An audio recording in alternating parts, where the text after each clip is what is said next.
Camper's Log, August 3rd. We're in Darlington Provincial Park. It is just outside of Bowmanville, Ontario, and the backyard to Toronto.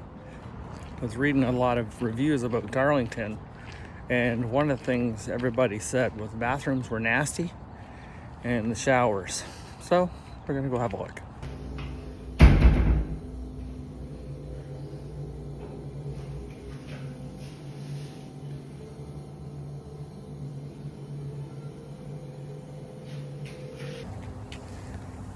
I wouldn't say that's out of the world crazy. Not a favorite for me. A lot of sand. Probably a lot of people coming back from the beach. But yeah, the actual bathrooms were quite occupied, so I wasn't about to go do a video in there. Otherwise, my next post would be from prison. Here, another set of showers and laundry. So it looks like there's 2 showers, but this one probably covers this whole group up here. So well over 300 campsites and 2 shower areas. So I could see it getting messy, which is why people would complain about it. Just left the park, and it reminded me of something very important to share about the Darlington Provincial Park. On your way in, there are a set of tracks. They're double track. They're very rough. We watched a little mini camper, go over there that caught air. I went over with just my pickup truck doing about 15 kilometers an hour. So if you think you're going slow enough, go slower. Take your time. They are aggressive. They're 2 of them, and they're both equally as bad. So just a heads up when you're entering the park. The more you know. Is any tour of a park complete without a tour to the dump and fill station? So as you pull into the park, there's a loop here that is likely your best entrance for water. Like a lot of parks, you got to go through the sandy dump first, but there is only one post up there. You'll see it when we get closer. As far as dump time goes, once you got a super hose, you're going to want to be selective about what side you go to. There are 2 dumps. There is 1 rinse hose, so hopefully someone's not trying to flush their black water tank. But when you arrive and you want to fill up with water,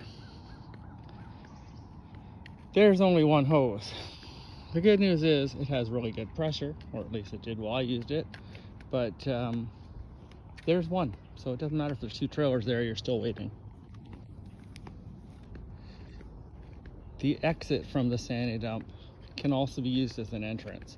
So if you are going to dump and you have a left side dump like I do, you could continue out down there. That's the exit that way. So you're going down the exit, come in this way, and go up and hit the second dump.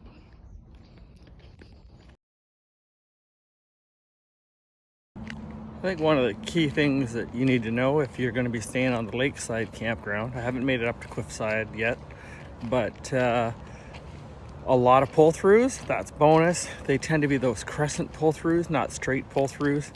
The sites are quite large, but if you're staying on the left side of the entry road, when you pull in, your trailer doors are going to be facing the road.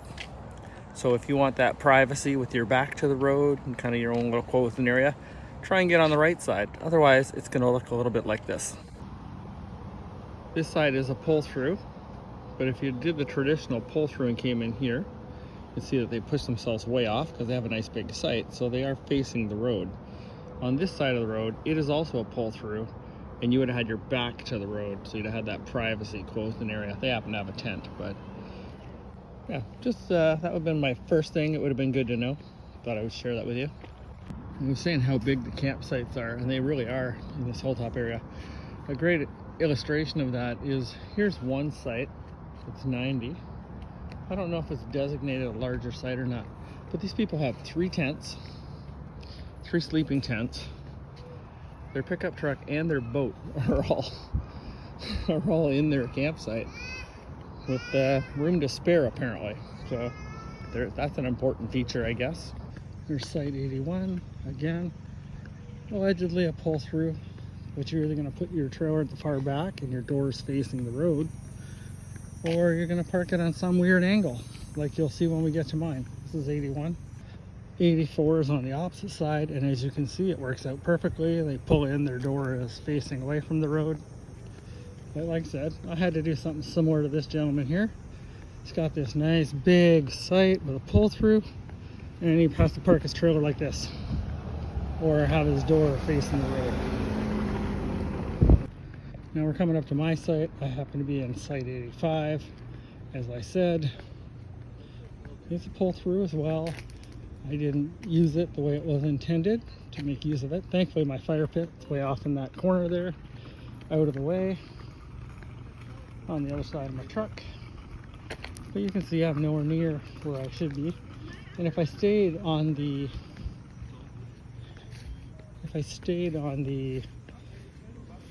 loop, it's a pretty tight little exit there. This is the area behind the washrooms, and it is quite open. So if you are camping behind the washrooms here on Lakeside, you might find it a little more open than you're accustomed to, or if that works for you and you want to get together with a group of people, it is wide open spaces. So it is now Sunday. We got here early Friday. So I've had a couple days to tour around the park. The site's up top, cliffside I guess it's called. Seem to be very similar, large, same kind of layout. I don't know that I would pick one over the other. The one thing I would say, my own personal opinion, based on what I like and enjoy when I'm camping or not, but I found this park, and it could very well be because it's a long weekend and there's some kind of lacrosse tournament and every other site has kids playing lacrosse on it. But I don't think so.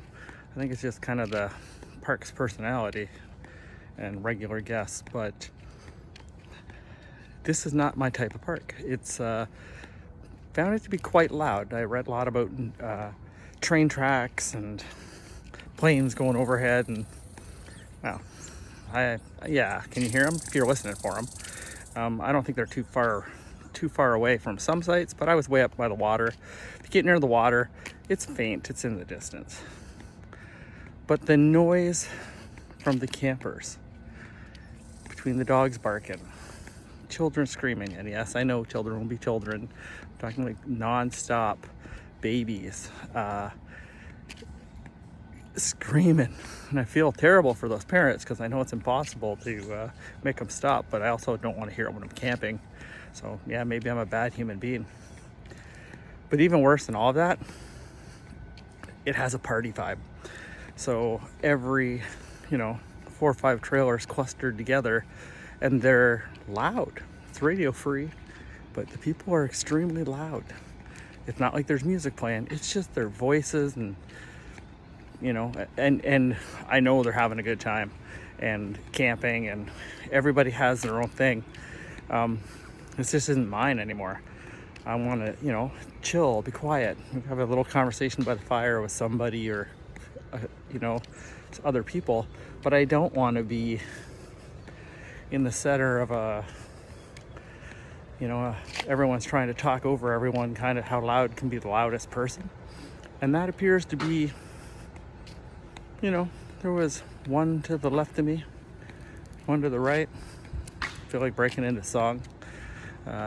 Clowns to the left of me, jokers to the right, here I am stuck in the middle with you.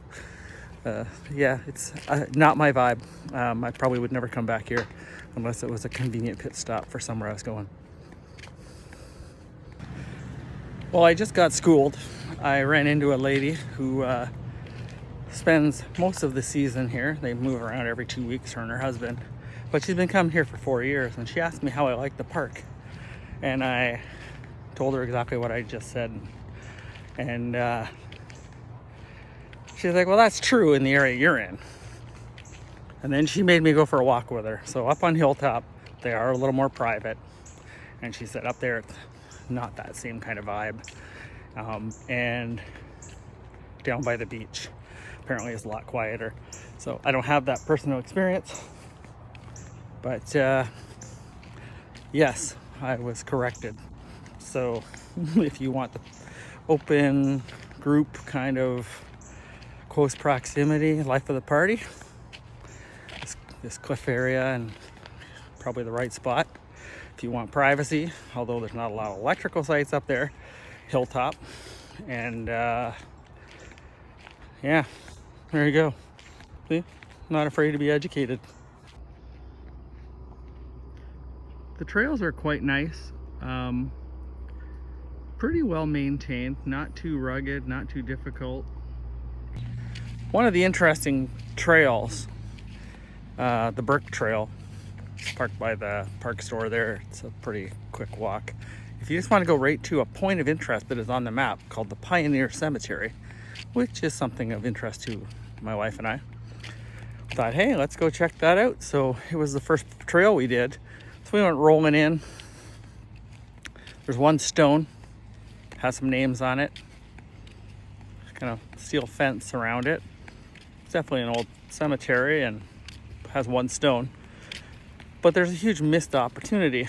There is no detail about the Pioneer family that's buried there or anything of that nature, which is a pretty significant miss. In other places we've come across those type of cemeteries, and there's at least a plaque or like a homestead and there's something telling you about who's there or what they were doing there. So it required a little extra research to go find out about the Burke family, which apparently are the one of the founding pioneer families of what is now Bowmanville. So I did a quick tour of the beach. I came down and just kind of entered the beach here, which I'll show my video of it, and I walked down to the beach area here. This is where the bird protected area is. I guess my one says bird protected area. It's right here. But I didn't know about this log cabin. Apparently it was the home of the family buried in the Pioneer Cemetery I just talked about. And I was able to get a book at that cabin. So if the history is of interest to you, go to the log cabin, ask for the Pioneer story, give it a read.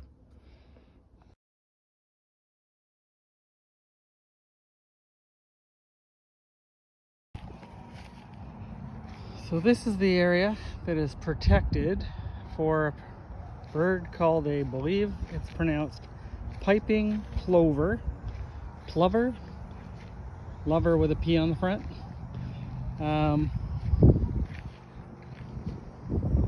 Yeah, I was hoping to get a look at one, but no joy. But I did walk through, I tried. This is also the area that they allow waterfowl hunting. I believe this is the start of the bay on the far end of the beach, the far end of the public beach, as you can see, where everybody and their neighbor is here.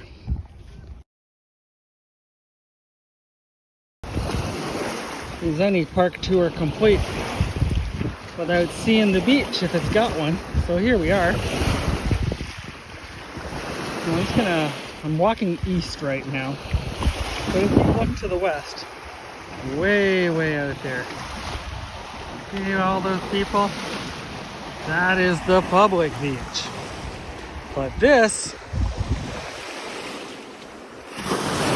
is not packed. And that right there is the Hilltop Campground. So, Hilltop and cliff. You can see the little cliff there. So, yeah. In summary, after my schooling about my initial opinion, making an assumption about the whole park, I can tell you that I would never stay behind the bathrooms. It's too open. If I was to come back, I'd be shooting for an electrical site up on the hilltop where they seem to be a little more private and a little more quiet. That would be my approach right there. But generally speaking, pros, big sites. It is a big campground. There's lots to do. I never did make it to the fishing area. Apparently there's fishing piers over here. So I guess, yes, I'd come back to check that out. I would not stay in the area, in this area here where I stayed before, just like as described, but I would come back and stay in this area, and I absolutely would use it as a pit stop. It is very close to the 401. It just wouldn't be my first choice. Would you come back? I don't know. I didn't really see much. Okay, so she'd come back.